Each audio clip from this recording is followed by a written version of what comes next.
আসসালামু আলাইকুম। দেখেন বন্ধুরা, আজ কবুতরকে ভাত খাইতে দিলাম। দেখেন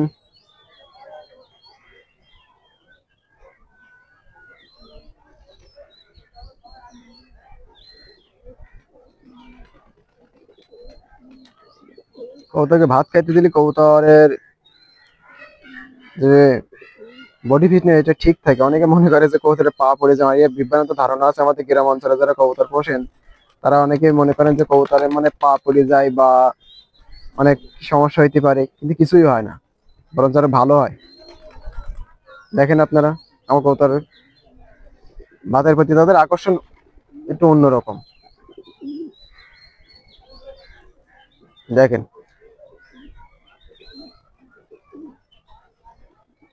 দেখেন কিভাবে ভাত খাচ্ছে। দেখেন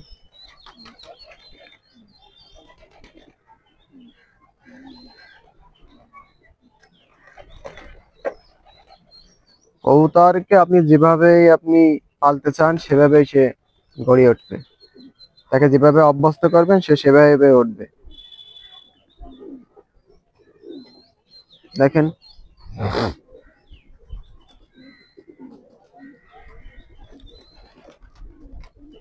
কোনো সমস্যা নেই। যার বাসায় যত ভাত থাকবে খাওয়ার পরে বা ফেলাই দেবেন না। যদি বাসায় কবুতর থাকে তাহলে তাদের খাইতে দেবেন, আস্তে আস্তে খাইতে দেবেন, চেষ্টা করবেন, অভ্যস্ত হয়ে যাবে, তখন দেখবেন কবুতর ভাত খাবে। যাদের ভাত বেশি পরিমাণ নষ্ট হয়, যাদের বাসায় কবুতর নেই, তারা পারলে 2-3 জোড়া কবুতর কিনে পুষতে রাখেন, ভাতগুলো ফেলাই দেবেন না। এতে হবে কি, আপনার বাসার অতিরিক্ত যে ভাতগুলো সেগুলো থেকে আপনি কবুতরের বাচ্চা পাবেন। কবুতরের পালার যে অতিরিক্ত একটা খরচ, এটা আপনার কমে যাবে, থাকবে না। সুতরাং সবাই কবুতর পালবেন। কবুতরে আর কোনো লস নেই।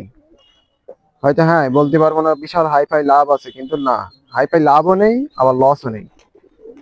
একটা মিনিমাম লাভ আপনি পাবেন। দেখেন দেখেন এই হচ্ছে জালালি কবুতর। দেখেন আমার এই জালালি কবুতর একটু কত সুন্দর দেখাচ্ছে। দেখেন এই কিন্তু বিল থেকে খেয়ে আসছে, ভাতও খাবে না এখন সহজে, অন্য কিছু খাবে না এখন, বিলিতে খেয়ে আসছে। জালালি কবুতর অধিকাংশ কবুতরই বিলে বিলে বিলে যায়। আর যাদের বাসা গ্রামে, তারা যদি জালালি কবুতর পালেন তাহলে তার কোনো কথাই নেই।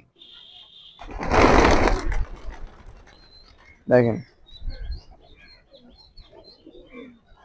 সারিবদ্ধ ভাবে বসে যাচ্ছে।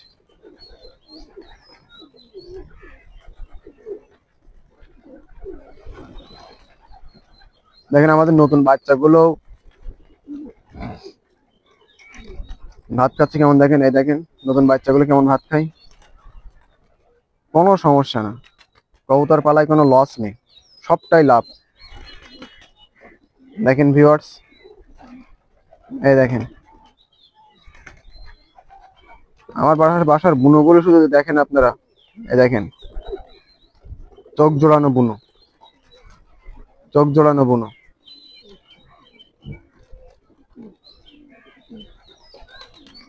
প্রতিটা কবুতরই দেখছেন কত সুন্দর পরিষ্কার পরিচ্ছন্ন। দেখেন কবুতরকে পরিষ্কার পরিচ্ছন্ন রাখতে হলে তাদেরকে সেরকম সুন্দর পরিবেশ দিতে হইবে। তাছাড়া গোসল করার জন্য দেখেন আজকে গোসল করার জন্য পানি দিছি। দেখেন তো সপ্তাহে অন্তত 3 দিন গোসল করার জন্য তাদেরকে পানি দিতে হবে। আর এখন গরমের সময় যদি পারেন পানি দিয়ে রাখবেন, তারা গোসল করে নেবে, এবং সবসময় খাওয়ার পানিটা দিয়ে রাখবেন। তাছাড়া কবুতরের গায়ে যে মাছি থাকে বা যে অতিরঞ্জিত যে ময়লা আবর্জনা থাকে, এগুলো গোসলের মাধ্যমে সরে যায়, অনেক কিছু সরে যায়। আর যদি পারেন কবুতর এই গোসল করার পানিতে একটু ফিটকিরি দিয়ে দেবেন। অনেকে পটাশও দেবেন, ফিটকিরিও দেবেন, সমস্যা নেই। তবে যে কোনো একটি দেবেন, হয় ফিটকিরি দেবেন নাই পটাশ দেবেন। দেখেন এ দেখেন আমার সেই রেসারের বাচ্চা কত সুন্দর হয়েছে। দেখেন এগুলো ব্লুবার রেসারের কবুতর। দেখেন ব্লুবার রেসার, এদের শরীরে দেখেন কত সুন্দর চকচক করতেছে। এই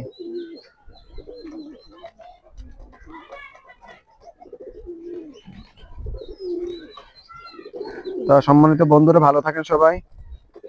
দেখেন আমাদের বুনু কবুতরের ডাকগুলো কেমন লাগে। দেখেন এই কবুতর কোলে বাচ্চা আছে, এটার কোলে বাচ্চা আসছে। তো এর খাবার চাহিদা এখন অন্যদের থেকে একটু বেশি। যখন কবুতরের খাবার চাহিদা বেড়ে যাবে কিংবা কবুতরের কোলে বাচ্চা আসবে, তখন একটু বেশি ভালো খাবার খাইতে দেবেন।